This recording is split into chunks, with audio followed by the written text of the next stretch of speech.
With the sampler in Garageband, you can record sounds or add audio files and then play them back in the sampler keyboard. You can save and edit these samples for use in other projects as well. So this video is all about how to use the sampler in Garageband for iPad. So to find the sampler, go to the keyboard in the home screen of Garageband and then click on the third icon which says sampler. When you first come in, the look of it looks a little bit scary, but don't worry, we're going to break this down for you. If you're someone who has a class and wants them to do projects in found sounds or inventing sounds, or you've got a project that you want to be able to get them involved in, then using the sampler is a really nice way to capture the idea and to use it in a class creation that uses sounds as well as traditional instruments. So first of all then, we're going to record the sound.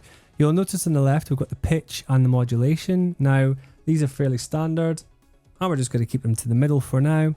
Below here you've got the octave options, the sustain options, and here we've got glissando, scroll and pitch like we have done before, scale choice, keyboard choice, arpeggio choice, and playing them as a chord, which is really nice. So from one sound you can make lots of different things. On the right hand side here you've got the input, and you can see that the input is at a good level. It's picking up quite nicely.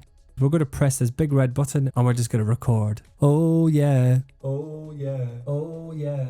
So that's okay. It's not brilliant, but what we need to do is we need to take that recorded sound and we might need to adjust the input. So sound a bit quiet. So let's make it a little bit louder and we're going to record again. Oh yeah. Oh yeah. Oh yeah. Oh yeah. Oh yeah. And when you hear when I play different keys, oh yeah, it changes the pitch. Oh yeah. So that to the left I go, the lower, and the slower, and the higher up I go to the right. Oh yeah. The shorter and the higher pitch it goes. Oh yeah. So it's a really nice way you can take someone who can sing, or maybe a short section of music, and you can then tune that to your heart's content. So once you've done that, you've recorded your sound and you've adjusted the input level. The next thing is to think, well, I've played that sample. How are we going to make it sound even better? So what we're going to do now is we're going to learn how to edit the sample. We're first of all going to trim the sample. And you trim the sample by using these blue handles on the waveform edge. This is the waveform, in other words, the sound that you have made. And these are the blue handles where you can trim. And the way you do this is quite easily just click and drag. You can also use your fingers as well. We can do that and I can just go, oh yeah, oh yeah, oh yeah, oh yeah, oh yeah, oh yeah. That sounds good to me. So we've got a nice end there. So it's a really nice way to trim that. In the middle, you have got some options here. So you've got revert, which basically is undo, revert to the previous state. So you think, oh, I cut off too much. Just revert to that and it will then go back to where it was before. And I can just resize that there. Next, you can go to reverse. So if you didn't want it to sound like a standard sound, and then you can reverse the sound. But you think, makes more sense if I just go, oh yeah. So there we go, stick with that. Next, you've got loop. When you tap loop and then press a key, then when you press it, it will then cycle the loop over and over again. It will cycle that sample, and this is how it sounds. Oh yeah, oh yeah, oh yeah. So I could even argue that there even is more of a tail that needs to be removed. Tap loop. Oh yeah, oh yeah, oh yeah.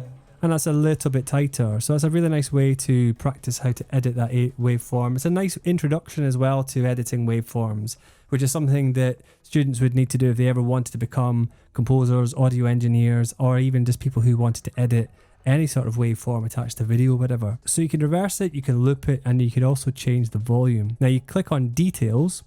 Here you've got the volume options, the shape points on the curve to edit the volume over the time. So you say you wanted like less of an attack at the beginning.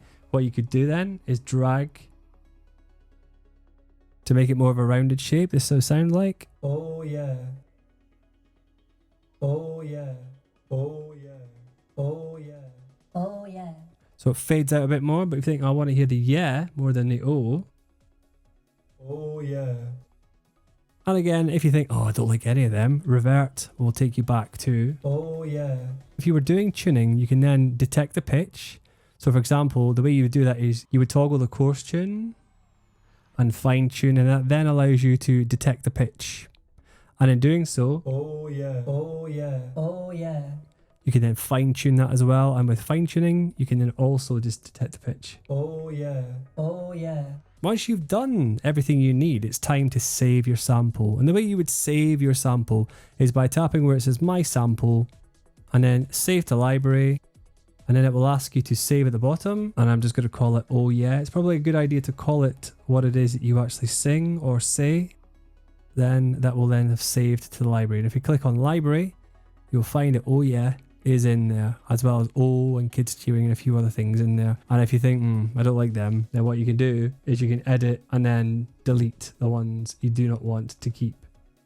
And then press done when you're done. So that was just edit, and then these red no entry signs, just tap them and delete the one you don't want. So that is the basics of the sampler, a really lovely and fun way to get involved in sampling sounds really simply off the bat using your device's microphone, and have lots of fun manipulating and changing the sounds and recording natural sounds and putting different sounds together, and have a lot of fun with it. And if you're ever unsure, there is a help button at the top right hand side where if you ever forget which things are, just press this question mark and it will give you everything you need, and it's a nice way to keep everyone engaged and knowing where they've got to be. So our next video, we're going to be learning how to play the drums in Garageband for iPad.